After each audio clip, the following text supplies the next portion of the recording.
Gear box का overheat होना industries में एक कॉमन प्रॉब्लम है। तो चलिए आज इस वीडियो में हम समझेंगे कि गियर बॉक्स के ओवरहीट होने के क्या क्या कारण होते हैं, क्योंकि अगर हमें कारण पता चल गए तो उसके निवारण तो हम ढूंढ ही लेंगे।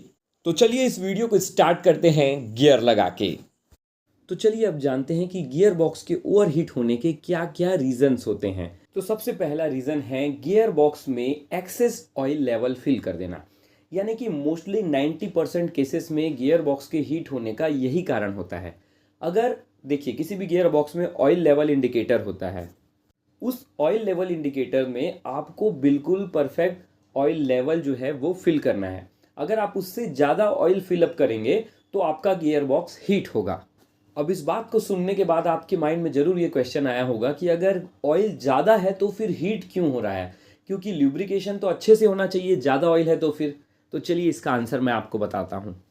देखिए जो गियर बॉक्स में गियर ऑयल को यूज़ किया जाता है, जो कि ल्यूब्रिकेशन का काम करती है, ल्यूब्रिकेशन के साथ साथ उसका काम कूलिंग का भी होता है।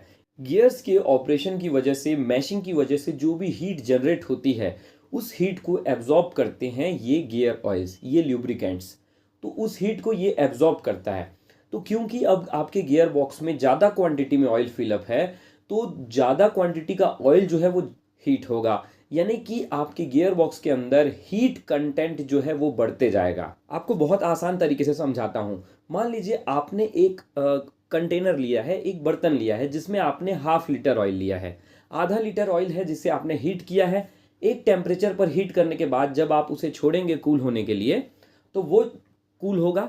और एक दूसरा पैन आपने लिया है, दूसरा कंटेनर लिया है जिसमें 1 लीटर आपने ऑयल लिया है, उसको जब आप हीट करेंगे, तो जब कूल करने के लिए उसे छोड़ेंगे दोनों को, तो आप ये देखेंगे कि ½ लीटर वाला यानी कि आधा लीटर जो ऑयल है वो जल्दी ठंडा होगा।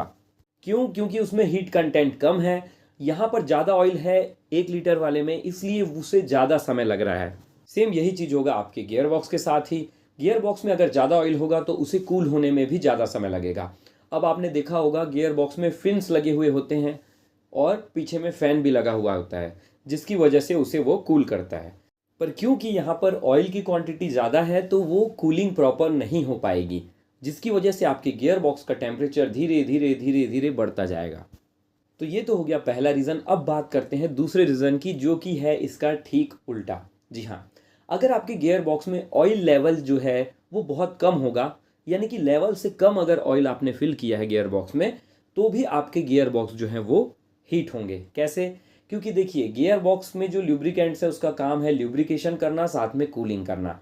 अब देखिए यहाँ पर जब अगर कम ऑयल है तो वो अच्छे से गियर्स में लगेगा नहीं, है ना। गियर्स में जो लेयर्स है वो प्रॉपर नहीं बना पाएगा, जिसकी वजह से फ्रिक्शन ज़्यादा होगा। ज़्यादा फ्रिक्शन होने से ज़्यादा हीट जनरेट होगा और इस वजह से आपके गियर बॉक्स का टेम्परेचर जो है वो बढ़ता जाएगा।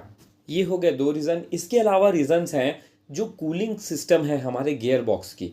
गियर बॉक्स में आपने देखा होगा फिन्स लगे हुए होते हैं और पीछे में फ़ैन लगा हुआ होता है। तो फ़ैन का कवर होता है।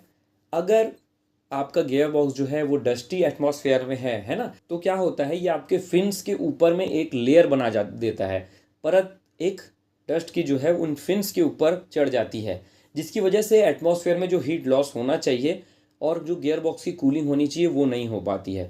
दूसरी चीज़ ये है कि जो गियर बॉक्स के फ़ैन है, फ़ैन का जो कवर होता है उसमें भी ये डस्ट पार्टिकल्स आकर के स्टिक हो जाते हैं, जिसकी वजह से उनका सक्शन एरिया कम हो जाता है, जिसकी वजह से वो प्रॉपर कूलिंग नहीं हो पाती और आपका गियर बॉक्स जो है वो हीट हो जाता है, ओवर हीट हो जाता है। इसके अलावा एक और रीज़न है, अगर आपके गियर बॉक्स में जो ऑयल यूज़ हो रहा है, अगर वो ऑयल ख़राब हो चुका है। देखिए किसी भी चीज़ की एक लाइफ होती है ना, लाइफ साइकिल होती है।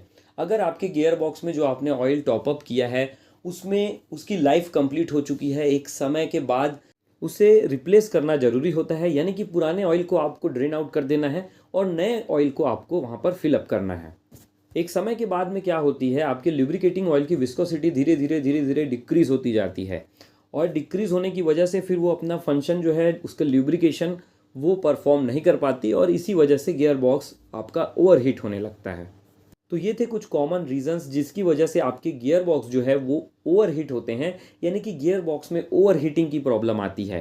तो फ्रेंड्स ये थे कुछ कॉमन रीजंस जिसकी वजह से आपके गियर बॉक्स में ओवरहीटिंग होती है, तो अगर इसके अलावा भी और कोई रीजंस होते हैं तो आप कमेंट करके ज़रूर बताएं आपके हिसाब से। उम्मीद करता हूँ ये वीडियो आपको काफ़ी पसंद आई होगी। अगर 1% भी ये वीडियो आपको हेल्पफुल लगी हो तो प्लीज़ इस वीडियो को लाइक कर दीजिएगा, चैनल को सब्सक्राइब कर दीजिएगा। फिर से मिलेंगे नेक्स्ट वीडियो में, तब तक के लिए अलविदा।